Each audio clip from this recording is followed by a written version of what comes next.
The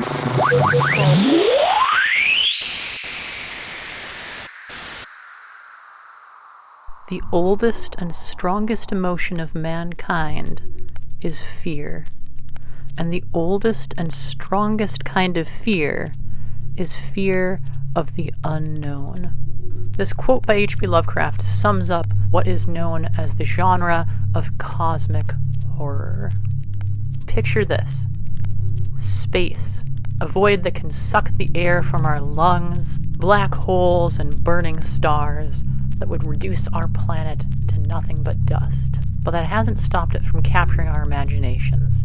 People have always wondered what lies in the vast, cold reaches of the beyond. Is there life? Is there anyone watching? What if there were? What if there were vast and alien intelligences watching us from the stars?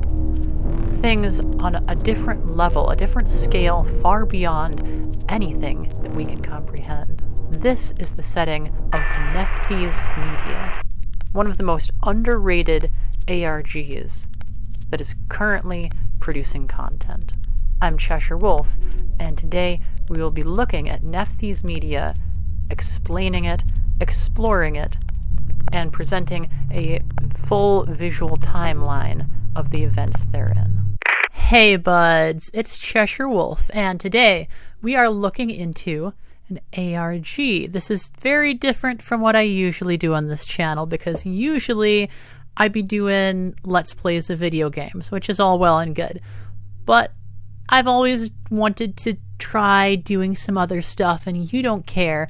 So this is going to be a deep dive look at a particular analog horror ARG. I watch a lot of people who make videos on ARGs, people like Nick Nocturne, Nightmind, Rainbot, Wendigoon, and I wanted to make this video because as of the time of me recording it, there are very few people who have made videos about this particular ARG. This ARG that I'm talking about is called Nephthys Media. Also, the channel it's posted on is called Black Drag0nfish, and I forgot to mention that in my video. Whoops. Also, before we get into this, I would like to state that you should go watch this. Yes, watch my video, but it's not really going to make a ton of sense unless you watch Nephthys Media, and I think that watching it, at least for the first time, without additional context, is a really good experience. So I highly recommend that you go watch the original before watching me talk about it.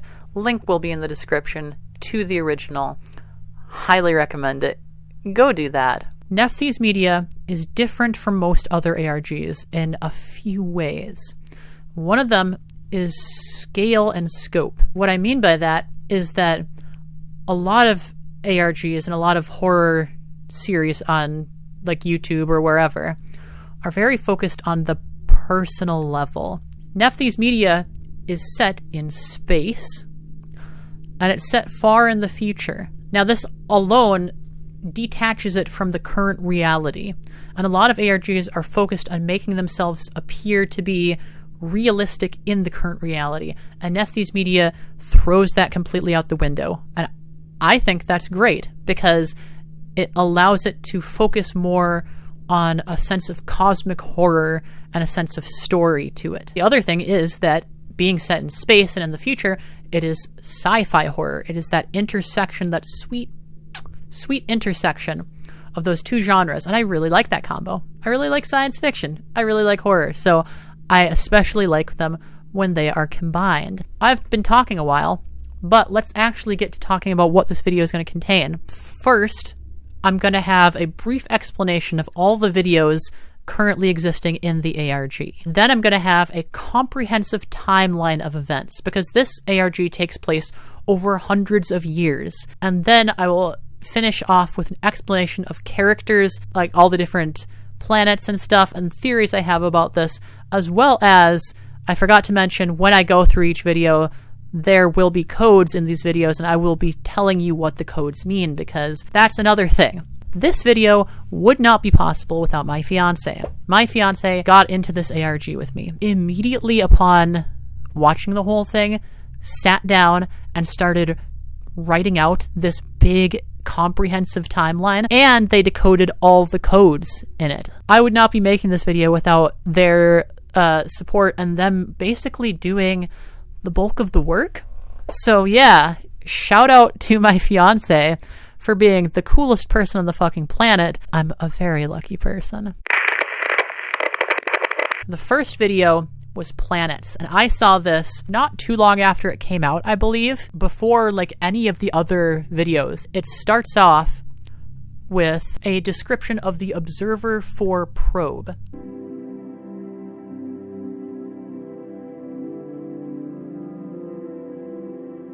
Our solar system has a neighboring solar system, and our neighboring solar system has some very weird stuff going on there. And these videos are to educate the populace about what exactly is happening. At this point in the ARG, we're not getting too much detail about these planets, but a lot more detail will come in later. So the first planet is called Hephaestus. Next up is Carolus. Next up, the observer approaches Shesmu. Next up is Horus. Helios is described as being very special. What might unique and alive mean?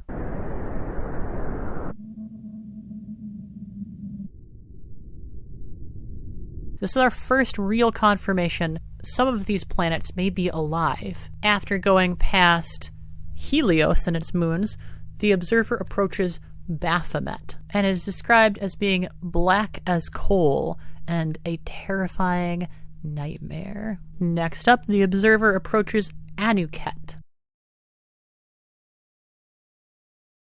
Now next up is the planet Hathor.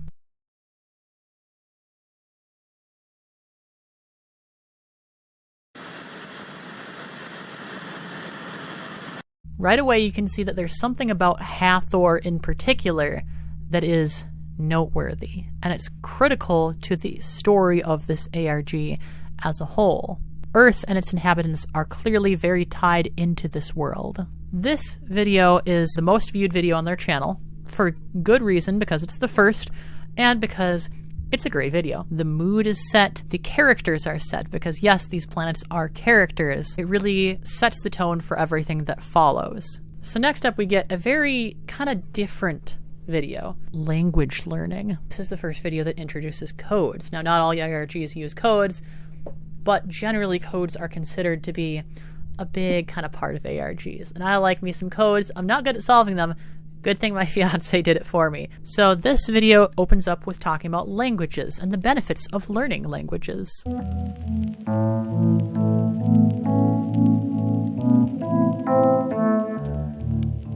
It goes through the first part where different words appear on the screen. In the part 2, you're shown a simplified version of a kind of pictographic image. In part 3, we're treated to a pronunciation guide for different words based on the pictograms. Onket, Anank, Yasha. Then we're treated to our first code. This code is in binary, which is absolutely classic. You already know them. Next part is about forming full sentences.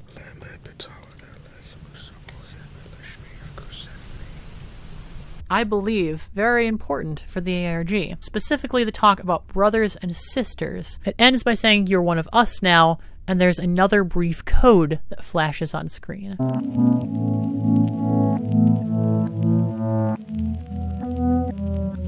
When this code is translated, it says, "We are proud of you," which I think is just a very nice sentiment to end on. Next up, we got my favorite video in the series, Waterworld. It starts off with depictions of various deep-sea submersibles and a description of the ARG 93. What is the ARG 93? The submariner probe, the transmission beacon, and an interstellar probe.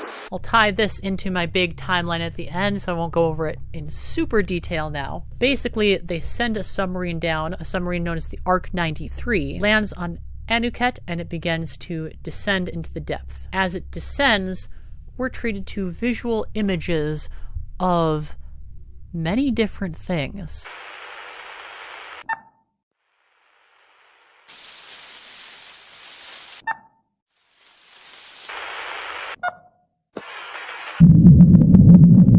There's some very oddly human-like things in here, some very disturbing imagery. It then suffers a malfunction of some kind.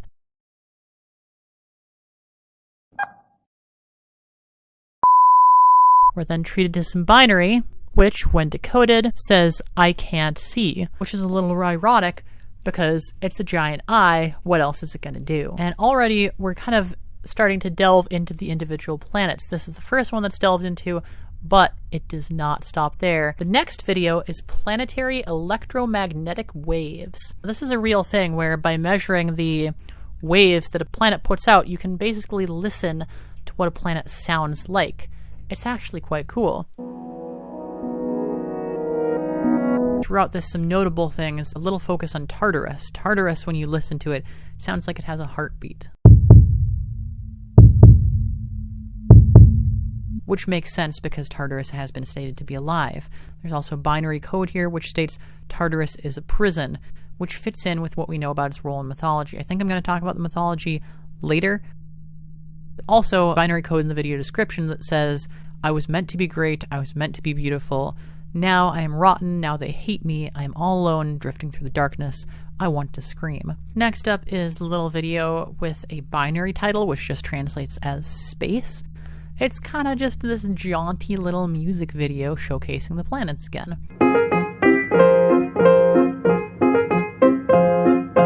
Although, when we get to Tartarus, again, things get a little weird.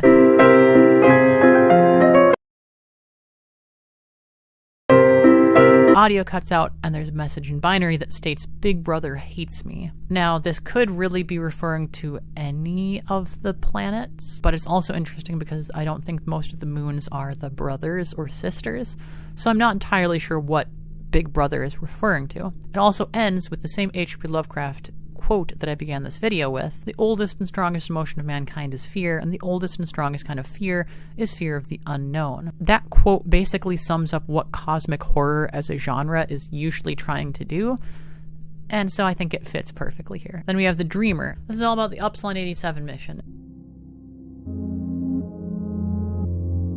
So U-87 lands on the planet, takes pictures of the surface.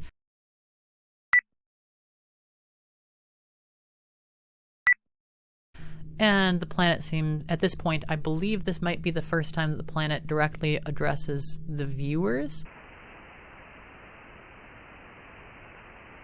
It also has the first interplanetary communication. But there is also Morse code at the end that says,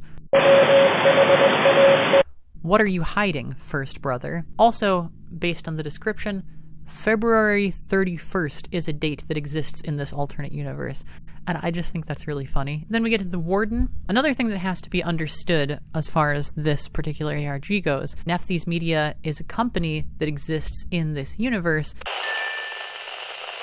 and seems to be heavily involved in dealing information about these planets.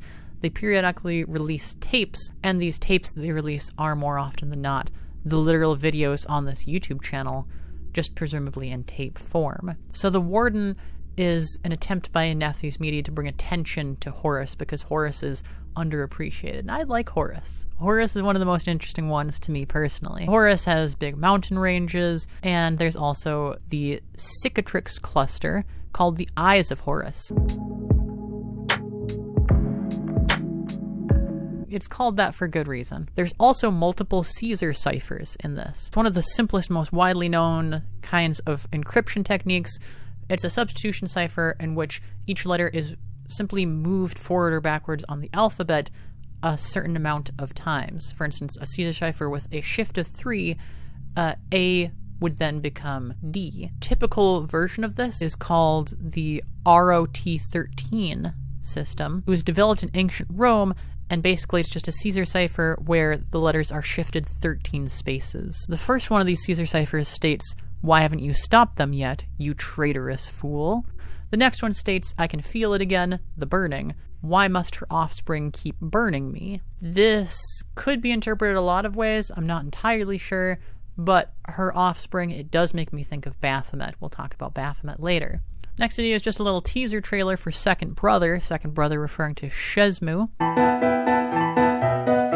Nothing too notable here, although the description does have binary in it, which translates to, "Don't worry, my friend, you're perfect the way you are. Don't listen to their lies. They are mocking you.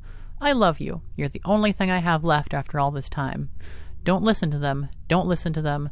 Don't listen to them." So after that teaser trailer, we officially enter Shezmu Winter, the 2 longest videos on the channel in a row, both about Shezmu. So the first one is just about fun facts about Shezmu.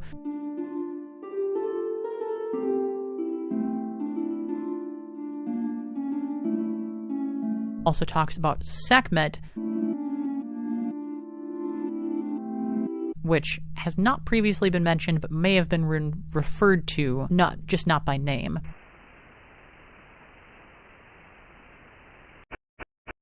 So it seems like Sekhmet was wounded possibly by the actions of one of the planets. I'm not sure exactly what's going on there, except that I think it's very crucial to the story as a whole. Part 2 is all about the Divinity event. Basically, the Tau 89 probe was approaching Horus, and then Horus suddenly talked to Shezmu and told it to... And Shezmu just slurped that baby up.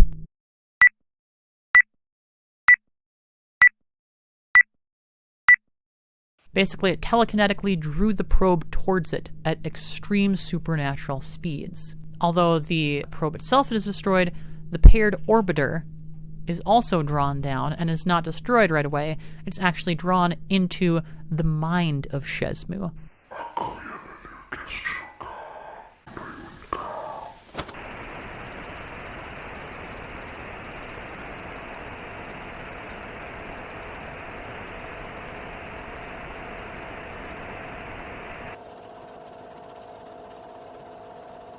This is also, I believe, the first video where we actually see the humanoid form of the brothers and sisters. I'm not really sure what they are. They could be an avatar, similar to an avatar of a deity, where a deity makes a physical body for itself to move amongst mortals. It could be that the planets are just shells and these things are piloting them.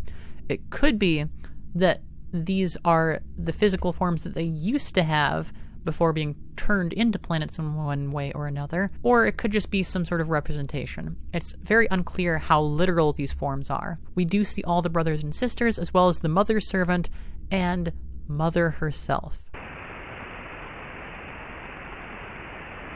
Apparently, in universe, this tape was released by Nephthys Media, and it caused hallucinations in viewers and was stopped production soon after that, which is not surprising because this seems like the kind of shit that would make you hallucinate. They want to know more about me, so I will show them. Shezmu also talks at length about dear loved Sekhmet, who is somehow lost to it. Next up, we got Nevermore. When I was first starting to record this was the most recent video. There's been several since then, and that's how fast this series is still in production and coming out with stuff. So Nevermore, it's one of the most interesting videos lore-wise. It's about Shezmu again. Shezmu again pays its respects to Sekhmet and then is approached by an unknown entity.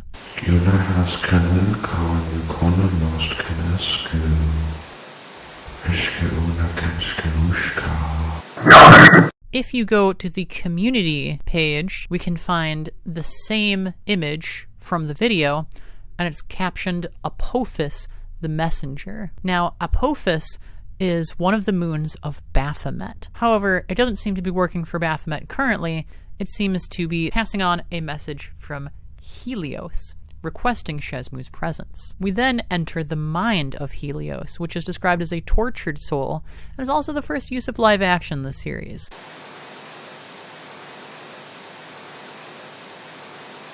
And then there's this creepy puppet thing.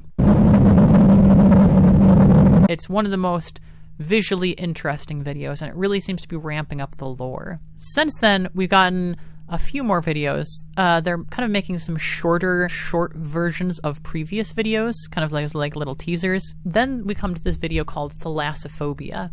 Now, if you remember back in Waterworld, there was a bunch of images of sea life, and at the end it said that only about half of these were released. Thalassophobia is showing us the other half.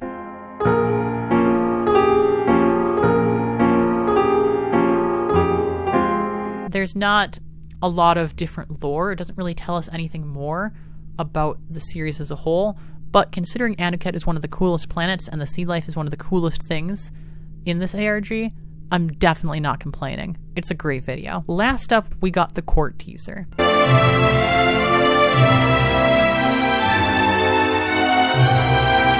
But as of the time I'm recording this now, the court itself has not dropped. It's just a teaser. Do you ever get the feeling of being in a boat that's sinking and it's filling up with water and you're bailing, but no matter how fast you bail, the boat keeps filling up with water faster?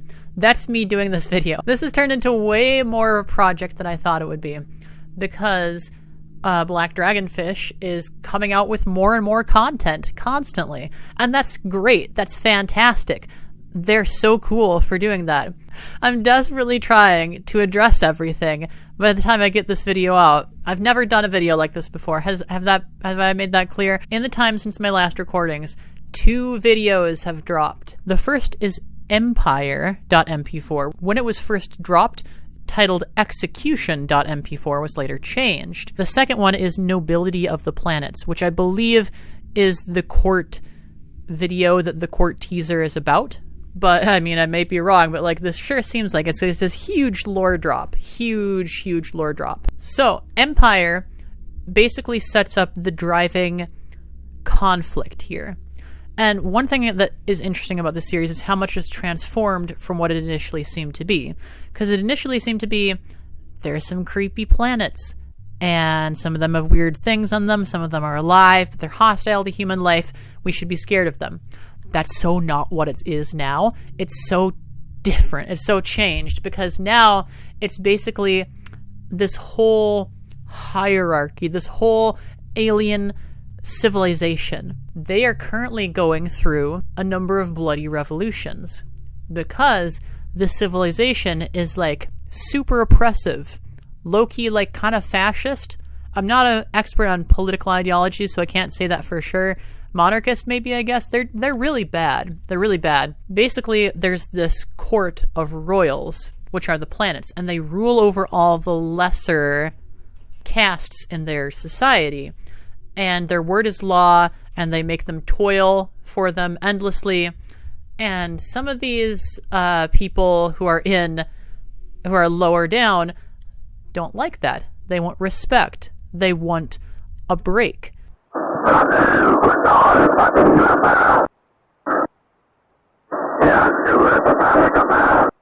And the royals seem very unwilling to give that to them. Empire basically introduces a number of individuals who have been executed for their transgressions against the royal order. The weapon of execution, at least for some of them, seems to be this thing called a jakiri.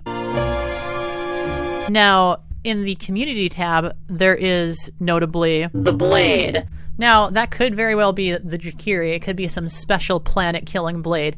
I don't know. And the executioner at this point was the third brother. And then this person that was being executed, the 787th laborer, who's never given a name but is a comet, was executed by the third brother for rebellion. And before dying, basically gave this really impassioned speech about how they deserve respect, they want mercy, and the state of things can't continue. And then, of course, they're executed, and the whole crowd, everyone in the bus claps. Third brother, who if you remember is Horus, third brother gets a little disillusioned after this, and really doesn't want to keep working as the executioner. Really doesn't feel like it's the right thing to do, and doesn't really have the heart in him to keep hurting others in the way that he is. Shezmu takes over, and Shezmu is kind of a heartless bastard who is more than fine just ripping people to shreds, and therefore takes over as executioner in Horus's place. Next we come to nobility of the planets, which is the single biggest lore drop we've had in the series. As the time of recording this, it was posted like 2 hours ago. So as soon as it dropped, I basically made a ton of notes, and it changes everything. It's going to make my video 10 times harder. So thanks, Black Drag0nfish, for making cool content that I want to deep dive and learn about and share with others. Thanks for that. Actually, though, thank you for that. Nobility of the planets is basically an outlining of the hierarchies of the planets, and it really tells a lot about their society. From least to greatest is newcomer, apprentice, apostle, and noble. However, there are supposedly 2 ranks above noble. I can kind of fill in the blanks and guess that those are referring to the king and queen, but I do not know for sure. Or the royal family has 8 members, used to be 9, and they're the planets. Moons are also considered nobility. Although they're subservient to the planets, they do have their own measure of authority. Now, it does say in the description that the names of these individuals are not known, but they're given human names, which is referring to the mythological names that they have. Hephaestus isn't actually named Hephaestus, that's just the names that humans are using to refer to the first brother. And there's a lot of moons, including many that were not mentioned previously, and some of them are a little expanded upon. I'll go over those more when I get to the character section. The other thing that is very, very notable here, it talks a little bit about mother, but it also talks about father. And father is a character that up until this video, we have not heard any mention of.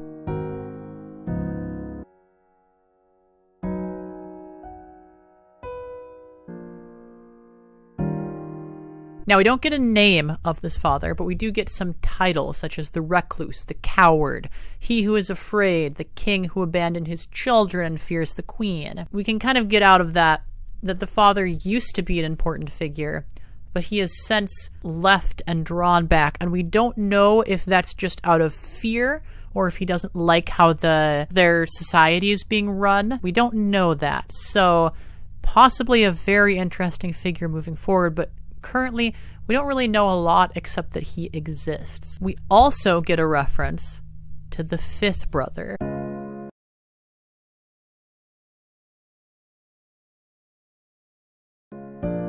Now, you'll learn more about the different brothers and sisters when I get to the character section if you haven't picked it up on them already.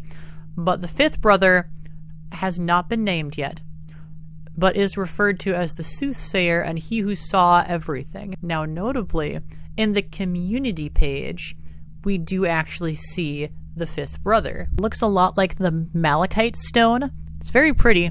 We don't really know anything about it, except that for some reason, it's gone or dead or not referred to in some way. So that's very interesting. Then we also get information on the usurpers, which are those who attempt to usurp or kill their master's vessel.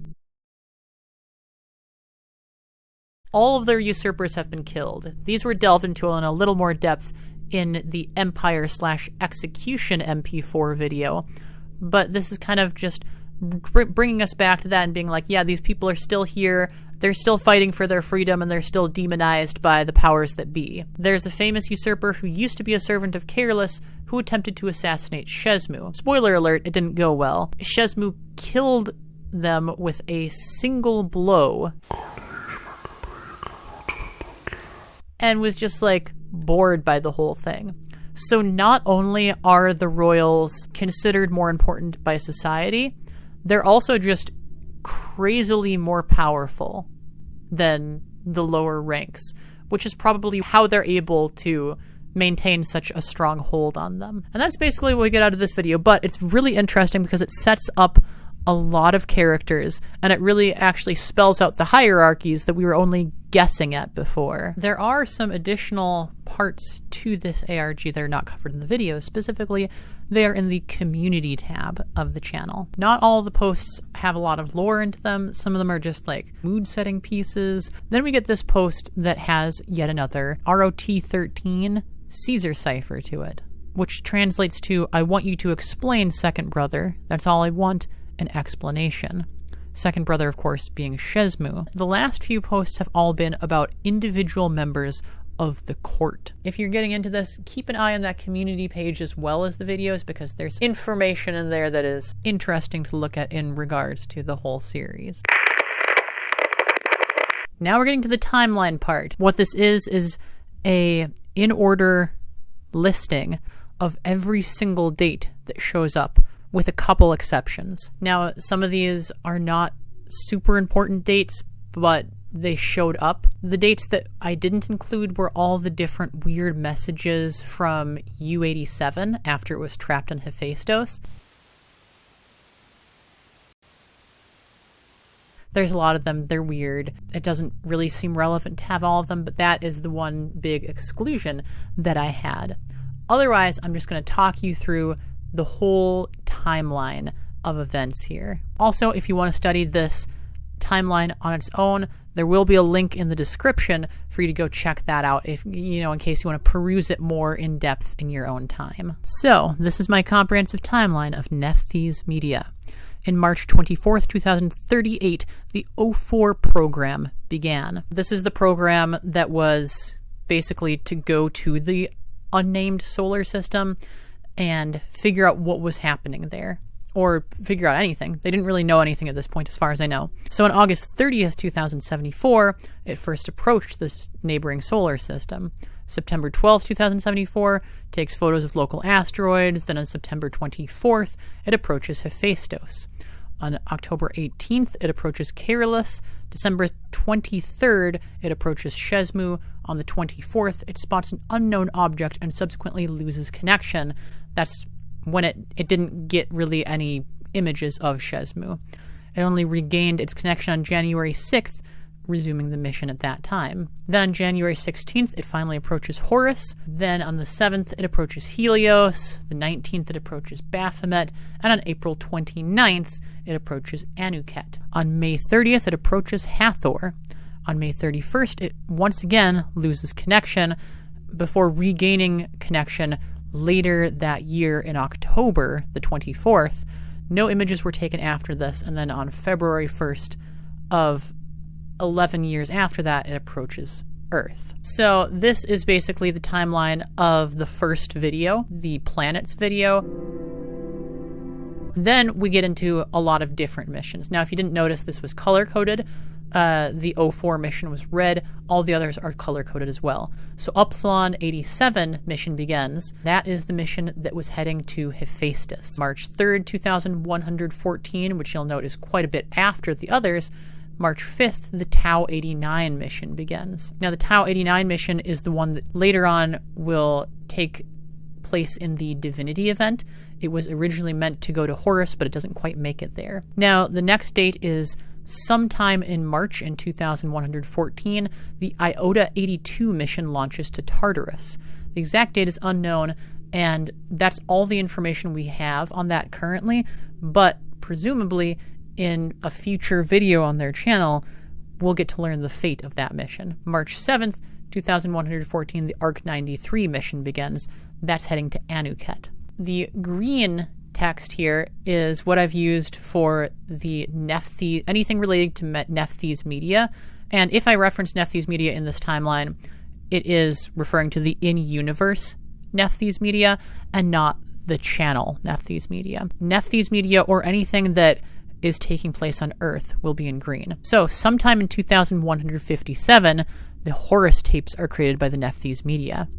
And then sometime in the next year, 2158, Sekhmet, the moon of Shesmu, is discovered. February 14th, 2159, U-87 reaches Hephaestus and is set to land on the Virens crater. On February 16th, it successfully lands in the Virens crater and takes the first images of the surface. In February 28th, U-87 starts studying the elemental composition of the rock samples, and then in March, it began its journey to the Floralis crater. March 17th, it collected more samples and discovered that the soil of Hephaestus is 98% mineral material before approaching Mount Acor on March 24th. On March 26th, it comes within 2 miles of Floralis crater before on the 29th entering Floralis crater, which closed over it.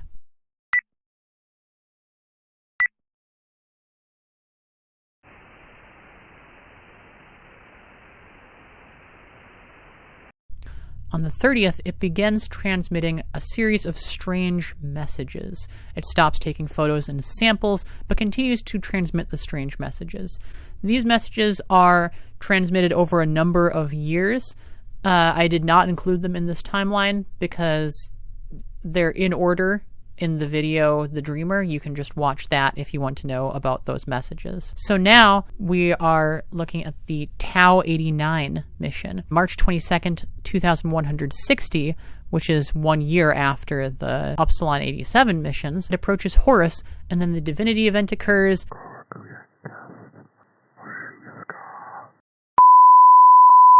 It's drawn away from Horus towards Shezmu, lands on Shezmu, the rover is destroyed, the orbiter is drawn into Shezmu as well, and eventually approaches Shezmu's mind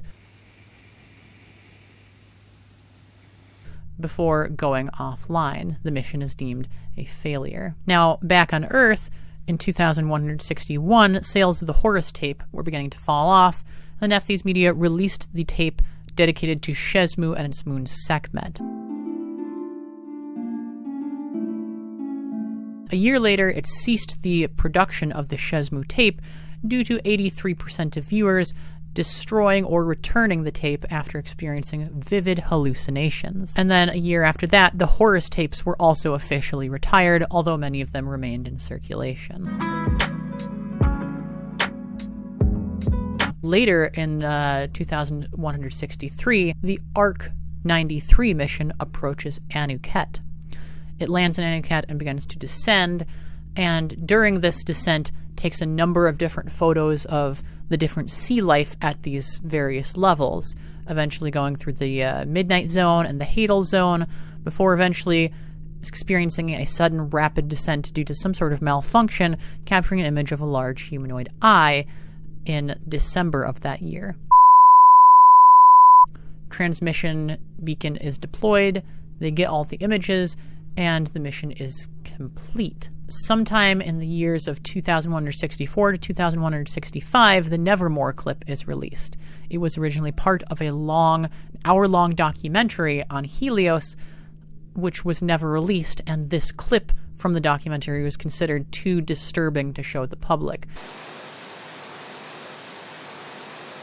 On September 20th of 2165, the last transmission is set from Upsilon 87. If you remember, Upsilon 87 was sending messages from within Floralis crater on Hephaestus. It sent over 80 transmissions over the 6-year span since its disappearance.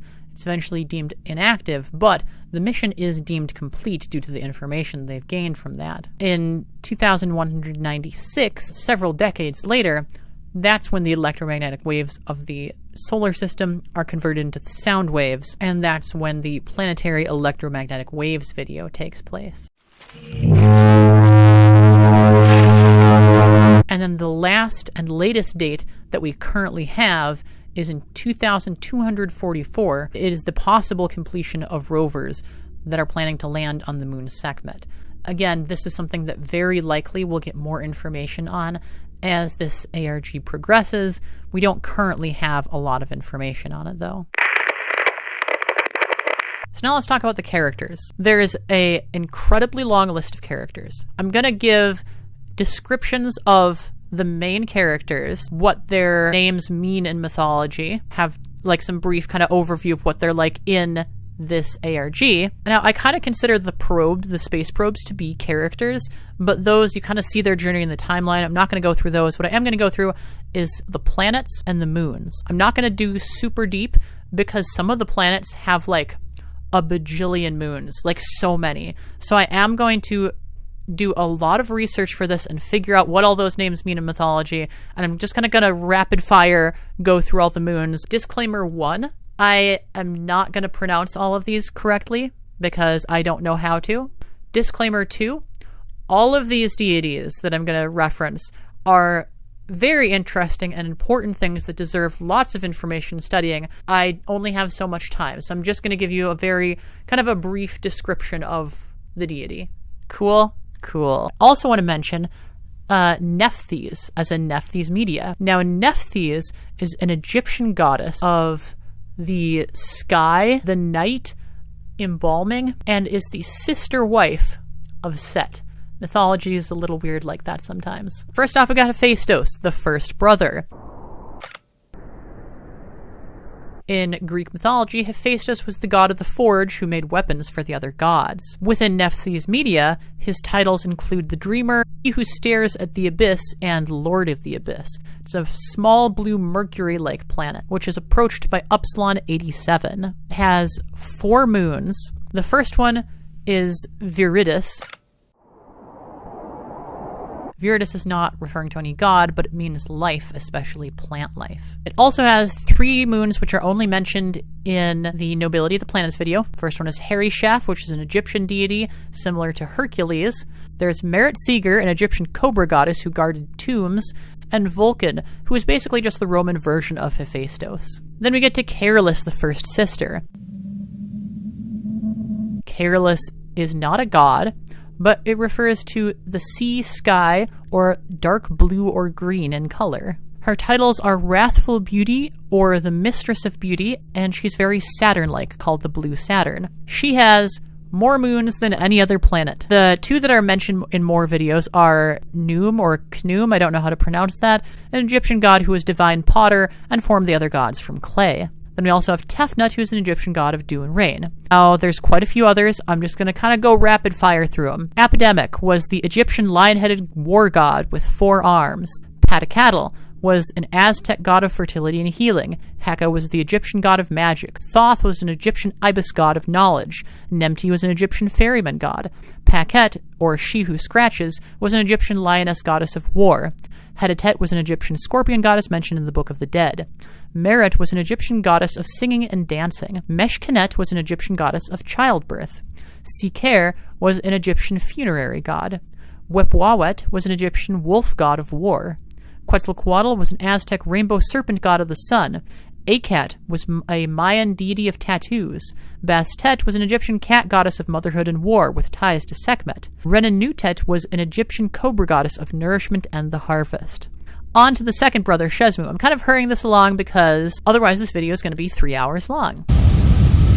Shezmu refers to the Egyptian god Shezmu, who was the god of revelry, but had a dark side where he could slaughter and dismember other deities. He is referred to as the Butcher and the Grand Executioner and he who slaughters the wicked. He's also called Lord of the Sand because it's kind of a desert-y planet. He has 1 moon, Sekhmet. Sekhmet was an Egyptian goddess of war and healing, sometimes considered an alternate version of either Bastet or Hathor. She also is probably dead. It says that she died in his arms during Nobility of the Planets, and he makes a lot of references to, big sad boy hours about his moon being dead. Moving right along, Horus is the 3rd brother. And Horus refers to an Egyptian god of high importance, the son of Osiris and a rival to Set. Hathor is sometimes considered to be his mother, sometimes considered to be his wife, because mythology is kind of weird like that. His titles include the Warden, He Who Watches, and Lord of the Snow. This last one probably because it's an ice planet. It's one of the more expressive planets because it definitely has a face and it has eyes that can open and close. It only has 2 moons. Now, before Nobility of the Planets, its 2nd moon was referenced multiple times.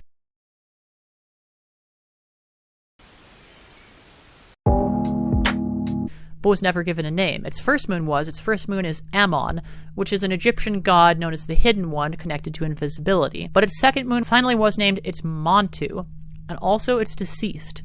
So Montu was an Egyptian falcon god of war who attacked enemies of Maat, which basically means attacking enemies of truth and the cosmic order. Now, this could mean, especially with the truth, maybe Montu attacked one of the royal family and was destroyed in that way. Maybe Montu was one of the usurpers, and that's why it's kind of blacklisted. Could be, we don't know for sure. Now we come to Helios, the 4th brother.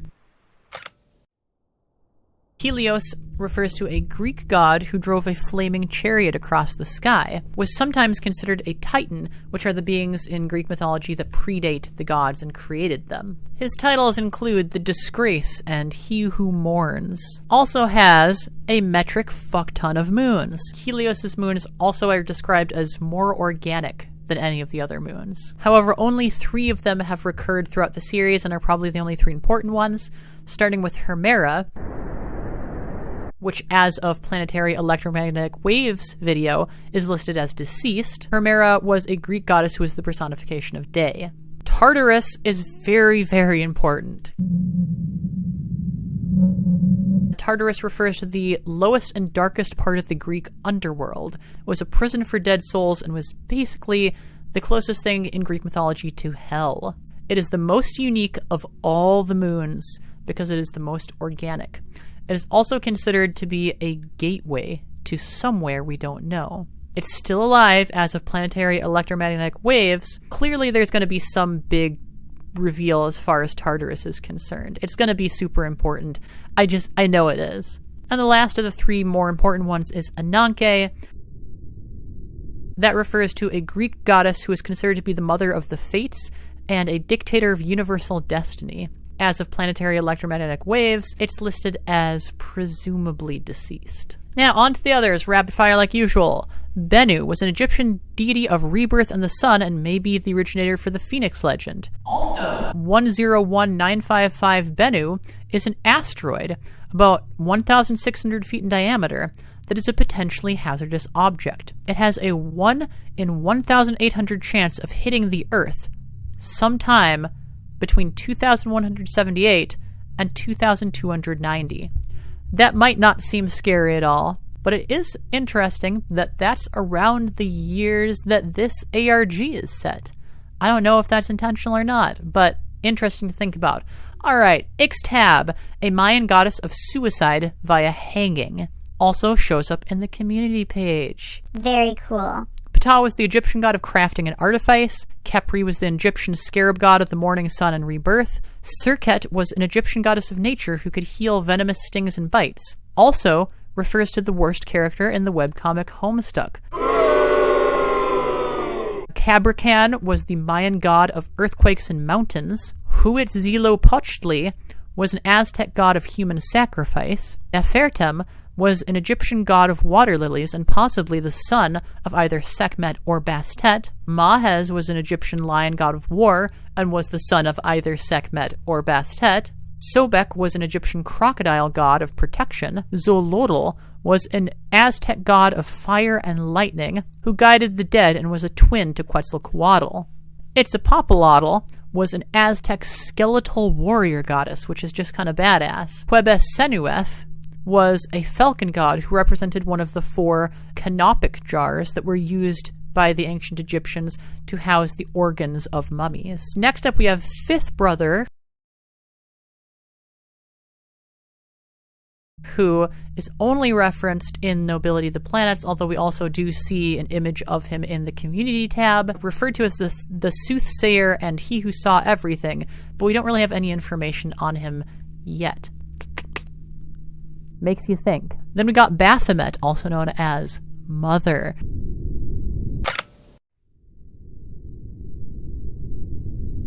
Definitely set up to be the big bad, the big evil. In mythology, Baphomet has very unclear origin. It was thought to be a god worshipped by the Knights Templar, may or may not actually be that. Nowadays, it's very much connected to witchcraft and the occult. Her titles include Mother, the Queen, and She Who is Loved by All, although I would venture to say that She Who is Feared by All would be a little more accurate. She also has several moons. 2 of them are referenced throughout the series, the others only show up in Nobility of the Planets. First one is Apophis, which is the Greek name for Apep, the serpent that wishes to eat the sun. It's basically a really scary, destroyer of life in Egyptian mythology. It's also, again, a real-life asteroid, 99942 Apophis, and at one point this was considered the greatest impact threat that the Earth has ever known. It was number 1 on the Torino impact scale in 2004, and there was considered that there was an almost 3% chance that in 2029 it would impact the Earth. However, it has since drifted off from that course and is no longer considered to be a threat, but kind of cool. Within the ARG, Apophis is the primary messenger for Baphomet, and that seems to give him quite a bit of clout because he's bullied Shesmu and Horus quite a bit. He was their meskin, meskin cunning.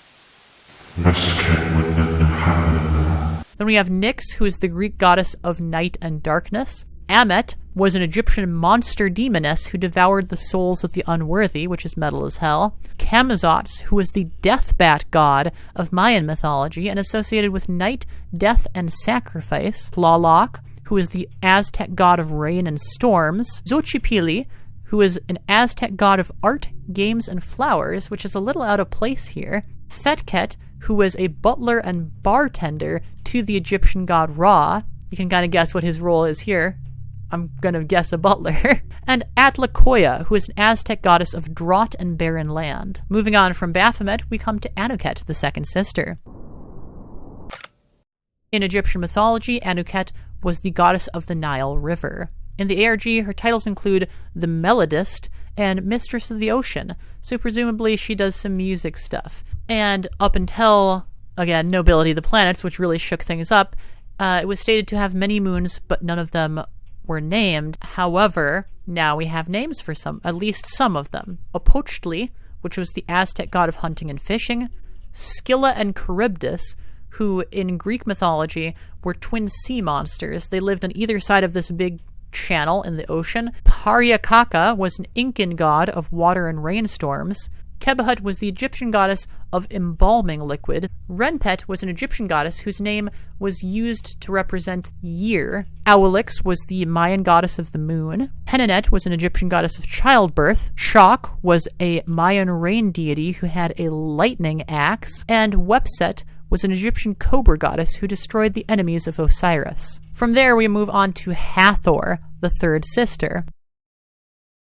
In Egyptian mythology, Hathor is a very important deity. It's a goddess of motherhood and the home. She also had a vengeful aspect. In the ARG, her titles are the Successor and the Traitor. There's a lot of references throughout as to other planets really not liking her. Could be because she's very much connected to Earth, referred to as a second Earth. Whatever is up with Hathor, I think it is critical to the story of this ARG. And I know for a fact we'll get more information on it as this ARG progresses. She only has one moon. This is Sethan, which is a reference to Set from Egyptian mythology, the god of deserts and destruction and a rival to Horus. It's also very likely a JoJo's reference, because in JoJo's Bizarre Adventures, Sethan is a character who's also connected to Set, and this particular spelling of Sethan, just Googling it will bring up nothing but JoJo's references, especially because in one of the video descriptions, they say, was that a JoJo's reference? Kudos to them for having a little sense of humor there. That is all the characters of this particular ARG so far, aside from all the characters who are referenced who are lower down in the caste systems. A lot of them just die, so that sucks for them. This ARG is fascinating because it really brings you in, making you think that it's one thing and then it's another thing entirely. It makes you think that it's just a creepy sci-fi thing about creepy living planets, and it is. But it's not just that, because it's also a story about a pantheon of gods. And they're not literally gods, I don't think. It's more comparable to something like the Lovecraft mythos, where there's these ancient, unknowable beings beyond human comprehension, to whom humans are basically dust in the wind. And it's about the machinations and the political maneuverings of these ancient godlike entities. And specifically, this is also a highly political story. I'm not bringing that in. That's what it is. It is a story about revolution. It is a story about an oppressive society and people trying to escape that society and make it into something better. It's about monarchies. And it's about fascism. It's about trying to find freedom against all odds. And it has so many themes that really resonate with me, and I think a lot of people. Themes about oppression, and themes about authority, and themes about work and freedom. There's so many interesting things that's going on here. And I love it. I love it. I love it. It's so cool. And also, I hate to say this, but as I was doing this, I realized that this really reminds me of a different piece of media. Let me give you a hint. Set in space, with a vast intergalactic empire, entities which are based on non-living objects, a hierarchical society where certain individuals are deemed incredibly important and others are deemed as worthless and disposable, with an ongoing revolution against the higher powers, one being in control who's seen as the mother or creator of the others. Can you guess what I'm going for? It's Steven Universe. This is a very similar plot to Steven Universe. I'm not saying they ripped off Steven Universe. I definitely don't think that. I just think it's funny to make parallels between things where parallels are probably not meant to be made. Steven Universe and H.P. Lovecraft had a baby with Alien. I'm sorry, but like it kind of is though, if you look at it. That all aside, this is a fantastic ARG. Deserves to blow up 10 times more than it is now. It's only about 3 to 4 months old at this point. So this is like early, super early. Get on this, subscribe to them, start watching their videos, because they're only going to keep doing more cool stuff. The creator, just from what I have seen from what they've created, has a really good sense of humor and is very open about it being an ARG, which I find it's a plus because I don't care about suspension of disbelief or whatever. I just think it's cool. I love this ARG. I hope you check it out. And also, I hope you enjoyed my video on it because this took a lot of work and I've never done a video like this before. So I imagine that people are going to watch this video and be like, oh, do you do other videos like this? And like, no, I haven't. But this was a lot of fun. It was a lot of work, but it was a lot of fun. So if you feel like it, please consider checking out the rest of my channel. It's very different content from this video. It's gaming videos. I'm a gamer. If that's not your cup of tea, maybe consider sticking around anyway because I might make more videos like this in the future. That basically is it. Thanks for watching. I appreciate all of you. And until next time, 1, go subscribe to Black Drag0nfish. I had to make it clear. It's Black Drag0nfish is the channel. Nephthys Media is the name of the ARG, but Black Drag0nfish is the channel. Go subscribe to them. 2, why don't you go outside at night, look up at the stars, and imagine what could be looking down on you. I'll see you then. Ch-ching!